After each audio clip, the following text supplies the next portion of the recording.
The evening sky above Dust Creek was painted in bruised shades of purple and gold, the kind of dying light that stretched long shadows across the earth. Rancher Eli Turner rode slow, his old chestnut mare snorting against the wind. Dust rose behind them like smoke, catching the last rays of sun. The land was quiet, too quiet, except for the soft jingle of Eli's spurs and the distant call of a hawk. He had been riding since dawn, scouting the southern edge of his property for stray cattle. But truth be told, it wasn't the herd that drove him out there. It was the silence of that empty house back on the ridge, a silence he couldn't stand anymore. For 6 long years, since the fire took Mary, he had been living alone with ghosts. Every creak of the porch, every slam of the barn door, every cold night reminded him of what he lost. Folks in town said he'd gone, off in the head. Some whispered he'd been cursed.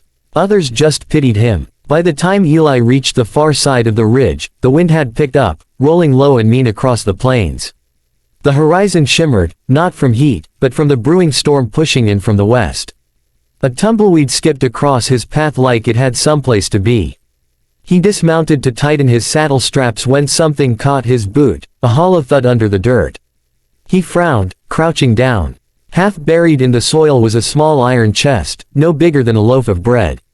It looked old, older than anything that had a right to still be here. The metal was dark and mottled with rust, carved with strange markings that shimmered faintly in the fading light. Across the top, a thin brass tag hung by a bed nail. The writing on it was faded but legible. "Open it up, now." Eli stared at the words for a long time. His hand hovered above the box, but something in him hesitated. He wasn't a superstitious man, or at least he hadn't been before Mary's death, yet the air around the chest felt wrong, heavy, alive.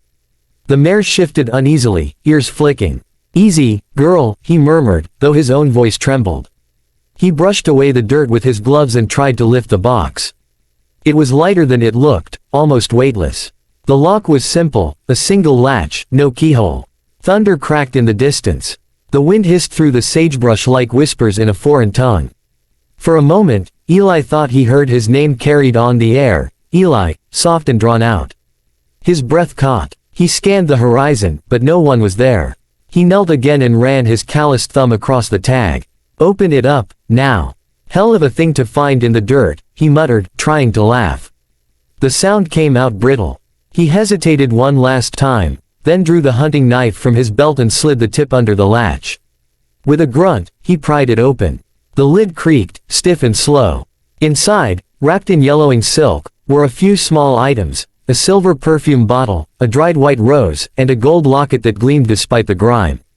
There was a faint scent, lilac and smoke, that hit him hard enough to make his eyes sting. His throat tightened. He reached for the locket with shaking hands.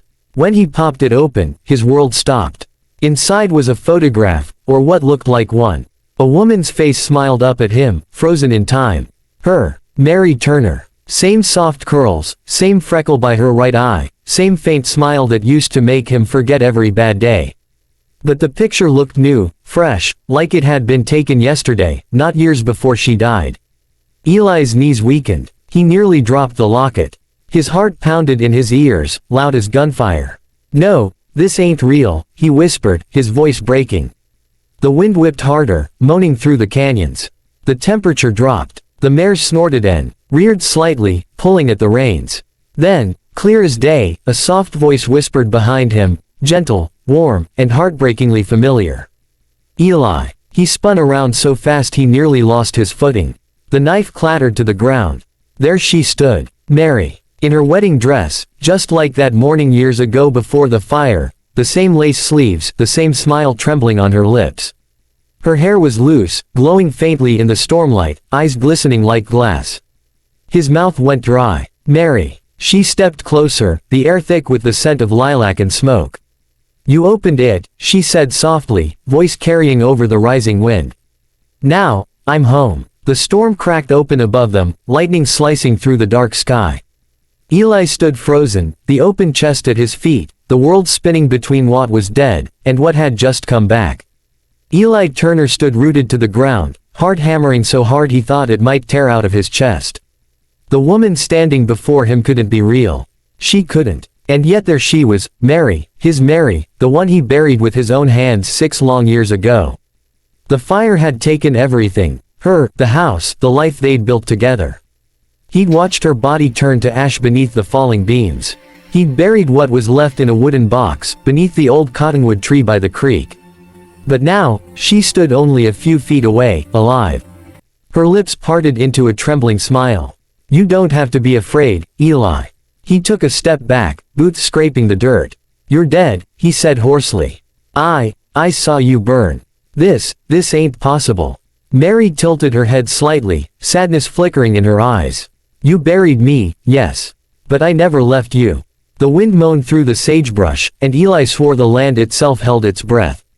He wanted to run, to shut his eyes, to wake up somewhere far from this madness. But something deep inside him refused. He'd prayed for her return too many nights to just turn away now. She moved closer. He could smell her perfume, lilac and cedar, the scent that used to linger on her pillow. Her hand rose, trembling, and brushed his cheek.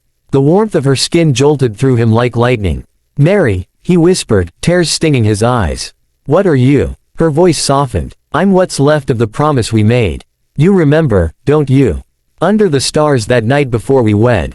Eli swallowed hard. Of course he remembered. They'd sat on the porch swing, the moon hanging full and white above the plains. She'd said, "If we ever lose each other, I'll find a way back." He'd laughed at her then, called her a dreamer. Now, she was standing in front of him, proof that her words had been more than just love talk. He looked down at the box lying open on the ground. The silk inside was gone. The perfume bottle lay shattered, its contents spilled and shimmering like liquid gold. A faint light pulsed from within, swirling like mist. The gold locket he'd found earlier now sat empty, as though its image had escaped. "What did I just do?" Eli murmured. Mary knelt beside him, her fingers brushing over the box's edge. "You opened the gate between what was and what still could be," she said softly. "You called me home." The words hit him like a blow. "A gate?" he asked, voice shaking. "Between life and death." She nodded. "It's not life or death, Eli. It's love, stronger than both." Before he could speak again, she leaned forward and kissed him, and in that instant the world shifted. The wind stopped. The storm vanished. Warmth poured over him, and when he opened his eyes, everything was different. The barren plains were gone. In their place stood his ranch, whole, beautiful, and alive. The house he'd built with his own hands gleamed in the soft morning light. Smoke curled from the chimney. The horses grazed behind the fence. The cottonwood tree by the creek stood tall and green. Eli stumbled backward, his breath catching. His boots were new. His hands, younger, unscarred. The ache in his joints gone. He turned slowly toward the porch. There she was, Mary, hanging fresh laundry, humming softly, sunlight spilling through her hair. "Morning, love," she said, smiling.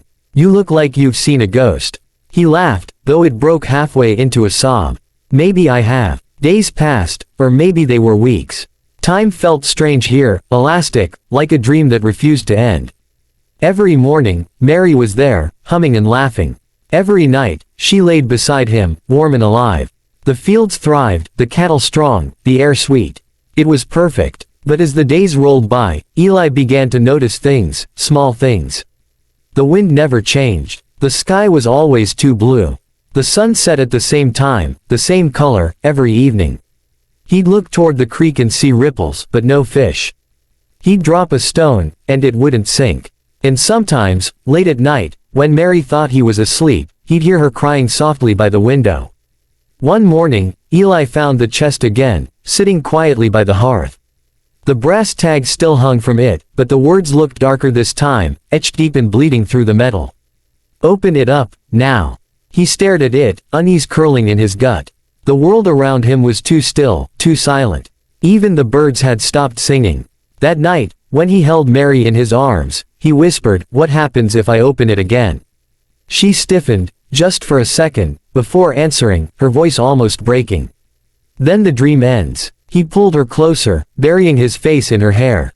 "Then I'll never open it," he said. But deep down, Eli knew the truth, dreams never last. And this one was already beginning to fade. The next evening came slower than any Eli Turner could remember. The sun sank behind the ridge in a wash of crimson and gold, and the world seemed to hold its breath. He sat on the porch steps with Mary's shawl draped over his shoulders, watching the sky dim into twilight. The chest sat beside the door, silent but pulsing faintly, like something alive inside it was breathing. He hadn't touched it since that morning. Every time he looked at it, a chill crawled up his spine. The brass tag still gleamed in the firelight, the words etched deep and dark as blood, "Open it up, now." Mary stepped outside, quiet as the dusk itself. She wore the same blue dress she'd worn the night before the fire, the one he'd once told her made her look like heaven had fallen to earth. Her eyes found the chest, and the smile that touched her lips was soft but sad. "It's time, Eli," she said. He didn't answer. His hands clenched around the shawl. "No," he said finally, voice rough. "You're here now. We got the ranch, the horses, the creek, everything we ever wanted. Why would I open that damn thing again?" Mary moved closer, kneeling in front of him. Her fingers brushed his, warm and trembling. "Because this isn't forever," she whispered. "This world, it's only a shadow of what was. It was made from love, Eli, not life. You gave me peace when you opened that box. But now, you have to give it back." He looked into her eyes, those same deep brown eyes that had held him through every storm, every broken dream, and for a moment, the world around him wavered. The colors of the sunset bled together. The air grew thin. The cabin groaned like the wind was pushing against its walls. Eli swallowed hard. "You want me to lose you again?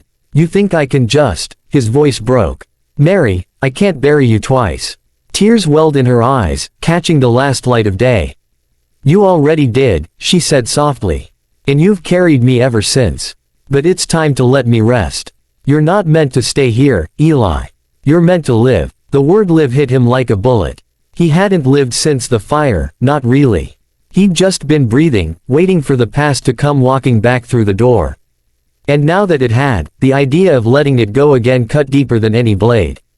Thunder rolled faintly in the distance, the same storm sound that had started it all.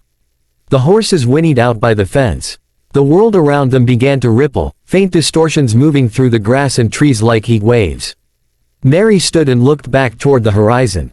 The fields that had been so green a day ago were fading to gray, the fences turning to dust. She turned to him one last time, her expression tender but firm. "The gate's closing, Eli. You need to open it, before it traps us both." He stared at her for a long moment. His chest ached so fiercely he thought he might break apart. Then, with trembling hands, he reached for the chest. The moment his fingers touched the lid, the air grew heavy. The light from the lanterns flickered and dimmed. "Mary," he whispered, his eyes locked on hers. "If I do this, will I ever see you again?" She smiled through her tears. "Every morning, in the wind across the plains. Every sunset over the ridge. I'll be there, Eli. Just, not like this." His throat tightened. He closed his eyes, exhaled slowly, and lifted the lid. A rush of cold air burst from the chest, howling through the cabin like a storm unleashed. The world tilted, colors bleeding, wood splintering, windows shattering.